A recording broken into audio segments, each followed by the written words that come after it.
Here's a fact about Pizza Tower. Pizza Tower is a critically acclaimed indie game which stars an Italian chef Peppino whose humble pizza shop, which is suffering from debt, gets its final nail in the coffin when a mega corporation sets up a pizza tower next door. This means that more people that would have gone to Peppino's place will choose brand name recognition over actual quality, therefore driving away Peppino's clientele and forcing him to close down. Peppino, instead of accepting defeat, realizes that pizza restaurants shouldn't be that tall and finds out that the pizza tower is very wheelchair inaccessible. So inaccessible that Peppino must use his ability to climb walls to traverse the tower, and so he heads off to explore the tower and keep track of any OSHA violations the tower holds. He is joined by his friend Gustavo and Lane from Serial Experiments Remy, if you know you know. Upon the game's release in early 2023, Pizza Tower was instantly beloved across the world, becoming one of 2023's notable releases. But there is a deep, dark secret hidden within the tower, and it's not the bacon room. It's hidden in plain sight.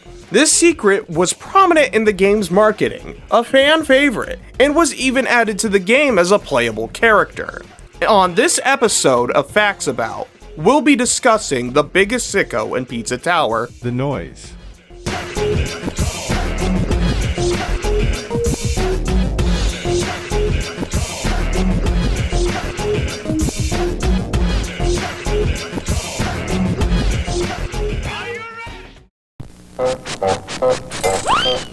Have you ever been frustrated because the Noid ruined your pizza?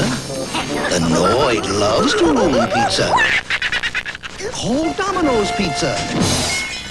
During the mid-1980s, the pizza delivery industry was on fire, but there was a problem. A mysterious cryptid known simply as the Noid was going across the nation hijacking pizza delivery vehicles and destroying the pizza inside. As these incidents spread across the land and more pizzas were delivered in piss-on-the-poor condition, pizza companies rushed to figure out how to prevent the Noid from destroying the pizzas. And Domino's had an idea that was right on the money, and by money, I mean money, going directly into the Noid's pockets. In exchange for safety, you know, like, they bribed him, alright? Jeez! They bribed him not to attack Domino's delivery vehicles, but due to mass hysteria, they needed to get the word out. And they needed to tell the public that their pizzas were Noid-proof without telling them that the Domino's bribed them. So they made commercials promoting that they managed to avoid the Noid by improving the boxes, which makes no sense, by the way. It's cardboard, can't really improve it that much. The commercials also feature a cartoonish version of the Noid, however, because no one actually saw the Noid during negotiations, they had to create a design for the commercials. This design is what you think of when you hear the Noid. Now, some of you may be asking, what does this have to do with the noise? And to that I say, hold on! Just wait a moment, I'll explain everything. Just give me a second, alright? As the years went on, the Noid marketing campaign became very successful, even as the Noid himself quietly stopped his rampage. The mascot version continued to thrive. If it sounds really messed up that they made a real criminal their mascot, wait until you find out about the time Pizza Hut tried to make Jeffrey Dahmer their mascot. There was even a TV show planned for the Noid, not Dahmer. It didn't happen, but like, that's still cool. Did you have a TV show planned?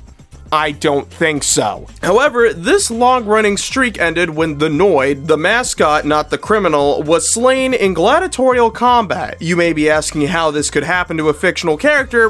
Well, don't worry about that. What you need to worry about is who slew him, because she is a monster. The Noid was slain by none other than Hatsune Miku. She also vanquished the Aflac Duck, the Honeycombs mascot, Crazy Craving, and Doroto, the Doritos mascot. Never heard of Doroto? Thank Hatsune Miku for that.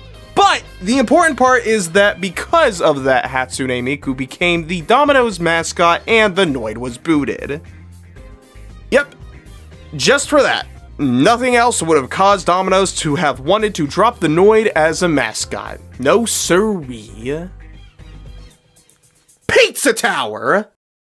Pizza Tower began development a bit ago, when the lead developer John Pizza Tower wanted to make an RPG about Peppino, an Italian chef who was very scared of the monsters in his pizzeria. But Peppino decided to evict all of the monsters, and so they all pooled their cash and got themselves a sweet tower next to the place. And it was definitely more roomier than the small pizza shop. Over time, the concept of the game changed from an RPG to a platformer inspired by the dormant Mario Land series.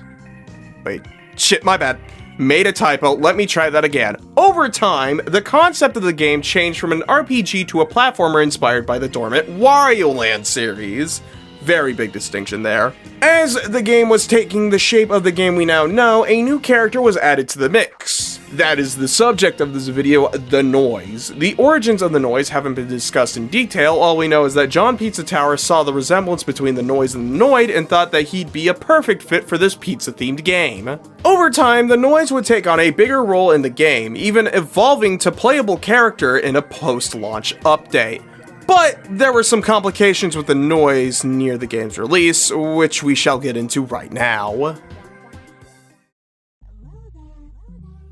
Okay, so this seems very off the wall, but this is an integral part of the story. For those young people, Myspace was an early social media site, predating everything that comes to your mind when you hear social media. It's technically still up, but not as big as it once was. However, during its heyday, there was a very interesting user. He might be what you'd call today as a lolcow. A user by the name of Crush the Pizza Truck 38587538659 plus E670. I'm not reading this whole username. What the fuck? But this was a peculiar Myspace user because, as the username suggested, this user started an online petition to legalize Grand Theft Auto. No, gamers, they never banned GTA. Grand Theft Auto is also the name of the act of stealing a car. You unintelligent gamers, go outside more. But only the Grand Theft Auto 5 of pizza delivery vehicles was to be permitted. The petition said it is time that the US government let its citizens take back what is theirs by letting us steal pizza delivery trucks. This petition to the United States government calls for Congress to legalize the hijacking of pizza delivery vehicles on a federal level. To be clear, this is only for pizza delivery vehicles, and the theft of other vehicles should stay illegal. This was quickly mocked throughout the site.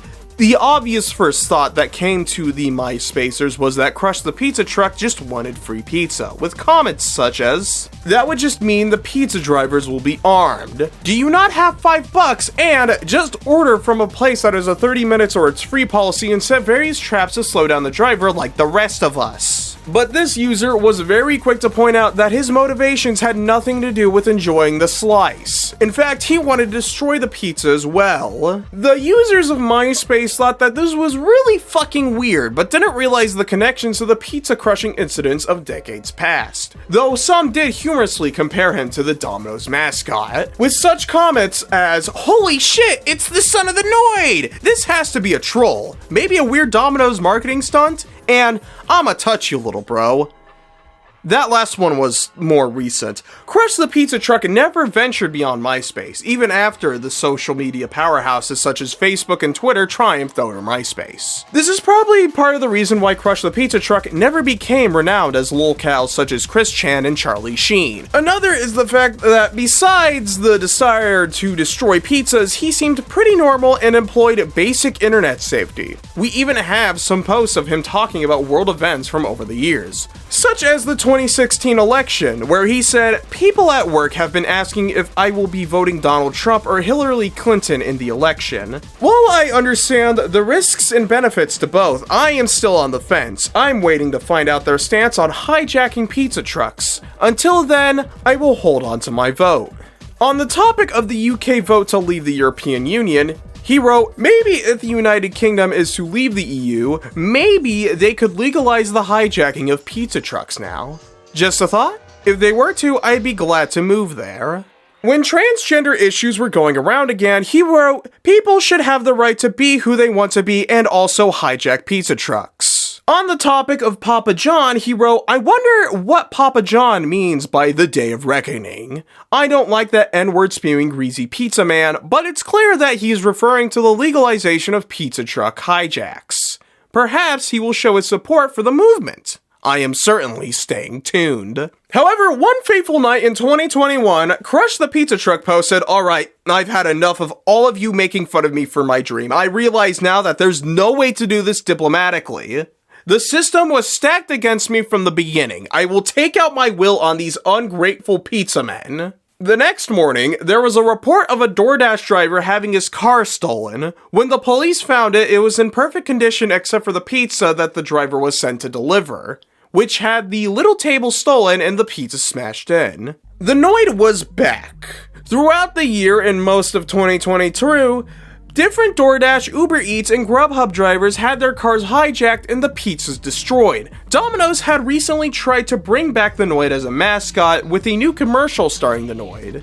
The mascot, not the guy, which they had to discontinue very quickly. When news of this reached John Pizza Tower, he realized that it would be bad timing to release Pizza Tower as noise-focused as it was. Of course, his inclusion already had so much work put into it, it would just be so hard to simply remove him from the game. So, John Pizza Tower simply chose to remove his playability until further notice, and simply downplay him in the marketing. When the game came out shortly after the Noid's attack stopped, people quickly overshadowed the questionability of the Noise with praise for the character. He quickly rose back up as a star, eventually getting a plush, various merchandise, and even that coveted playable character position. But unfortunately, something doesn't add up.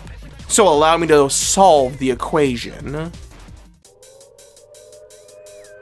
Now this sounds crazy, but I am alleging that the Noise and the pizza hijacker of the 2020s are the same person, alright? I'm not saying this for certain, this is for the facts about deniers that I know will be questioning this in the comments. These are just allegations, nothing more, alright? Okay. Now, the Noise in Pizza Tower is never shown to destroy any actual pizzas, but he has been shown to use tools similar to the Noid, such as the famous pizza crusher. Some of you may say, oh, that doesn't prove anything, I have a pizza crusher and I use it to crush pizzas legally, which is fair. And in any other case, I would suggest that the Noise only crushes pizzas legally, but this is not a regular case. In fact, I have a few other reasons for thinking this about the Noise. Because in the files of Pizza Tower, it is confirmed that the Noise has a DoorDash account, and has used it to order many pizzas, even though he hates pizza. Perhaps he was ordering the pizzas, then used the app to track down and hijack the trucks when they came to deliver them. It would explain how the hijacker was able to know what vehicles were DoorDash drivers and which actually had pizza in them. But that could just be circumstantial. Maybe the Noise secretly likes pizza. There's also the fact that the attack stopped right before Pizza Tower came out. Maybe the Noise wanted to pull off a few more heists before he retired to the tower. You may think that this is enough to prove definitively that the Noise is a criminal. Well, you'll probably be eating those words when I provide you with my last piece of evidence. And that's Noise's girlfriend, Noisette. Now, what's so suspicious about Noisette? Well, let's analyze her features. Let's compare her to someone more masculine. Perfect. Notice how they share a lot of features. Similar stature, wide mouth and beady eyes. Also that fit. Girl, no cis woman is wearing that. Noisette must be transgender. Now, remember when we went over Crush the Pizza Truck's Myspace page? Remember that post about supporting trans people? Suspicious that both the Noise and Crush the Pizza Truck support the same group. There is clearly too many coincidences for there not to be some sort of connection between Crush the Pizza and the Noise. No, let's not call him this pretend name anymore. This is a real person who must take accountability. Today, I have shown that without a doubt, Theodore Noise is hijacking pizza trucks and destroying the pizza inside. And for those who say, well, he's a fictional character, would a fictional character have an address? That I won't share because of the guidelines. Just look up Theodore Noise's address on Google. But I have one last thing for you. Remember that we actually never found out what the Noid looked like. A victim of an attack from who we now know as Theodore Noise came to me instead of the police and gave me a description of his attacker, which I will read off now. A figure of a short stature, with a gaping mouth, a singular tooth, and a curling mustache. With a yellow onesie with an orange cape. Sound familiar? Facts about truthers? We have our answer. Thanks for watching Facts About Truthers. If you like the video, send Theodore Noid some anthrax or make a deal with Dracula to kill him on your behalf in exchange for his secrets. Next time, we'll be doing a little silly parody of the Shawshank Redemption.